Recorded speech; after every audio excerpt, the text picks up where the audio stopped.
పెద్దపల్లి జిల్లా మంథని నియోజకవర్గంలో అభివృద్ధి పనులకు ప్రభుత్వం శ్రీకారం చుట్టింది.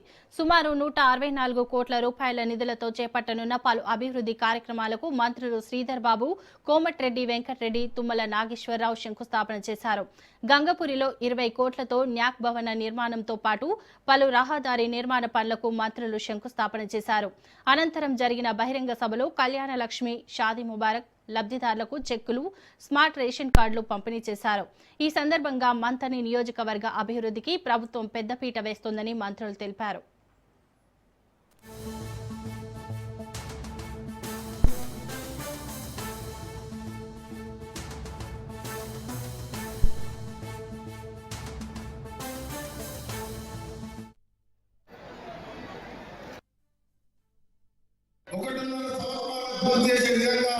మీ అందరూ కూడా అందుబాటులో ఉండి క్షేమంగా డబుల్ రోడ్డు మీద తిరిగే విధంగా మంత్రిని కాల్చాలని అభివృద్ధి చేస్తారని మీ అందరూ కూడా మాట్లాడుతున్నా.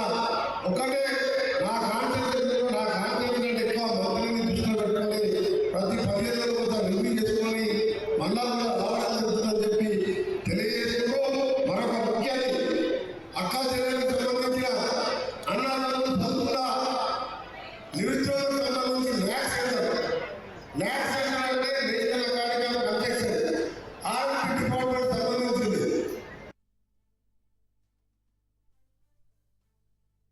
ఇక్కడ ట్రైనింగ్ సెంటర్ ఏర్పాటు చేయాలని మా కోమటిరెడ్డి వెంకటరెడ్డి గారి కోరిక. వెంటనే వారు స్పందించి మంత్రి మానవుల ప్రాంతం ఇక్కడ వెంటనే 20 కోట్ల రూపాయలతో ట్యాక్స్ సెంటర్ను ఏర్పాటు చేయడానికి వారు శంకుస్థాపన చేశారు. వారికి హృదయపూర్వకంగా కృతజ్ఞతలు తెలియజేస్తా ఉన్నాం. దీంట్లో అన్ని విధాలుగా ట్రైనింగ్ జరుగుతుంది. మహిళా సోదరులకు మా వెంటనే చెప్తాడు ఏ విధమైన ట్రైనింగ్ ఇక్కడ ఇప్పిస్తాం. ట్రైనింగ్ ఇచ్చిన తర్వాత వారిపైన నమ్మకంతో పాటు వారి యొక్క స్కిల్ రావడం జరుగుతుంది. తద్వారా ఉద్యోగ అవకాశాలు రేపు కరీంనగర్, హైదరాబాద్, వేరే ప్రాంతాల్లో ఉద్యోగ అవకాశాలు కలిగే విధంగా ఒక పెద్ద ఎత్తున ఈరోజు 20 కోట్ల రూపాయలు మరి మా వెంటనే అయితే 20 నెలలుగా కట్టమని చెప్తున్నాడు. దాన్ని ముందుకు తీసుకెళ్లాలని చెప్తా ఉన్నారు. నేను మా వెంటనే కోరుతా ఉన్నాను. మా సెంటనరీ కాలనీ ఉంది. నేను డైరెక్టర్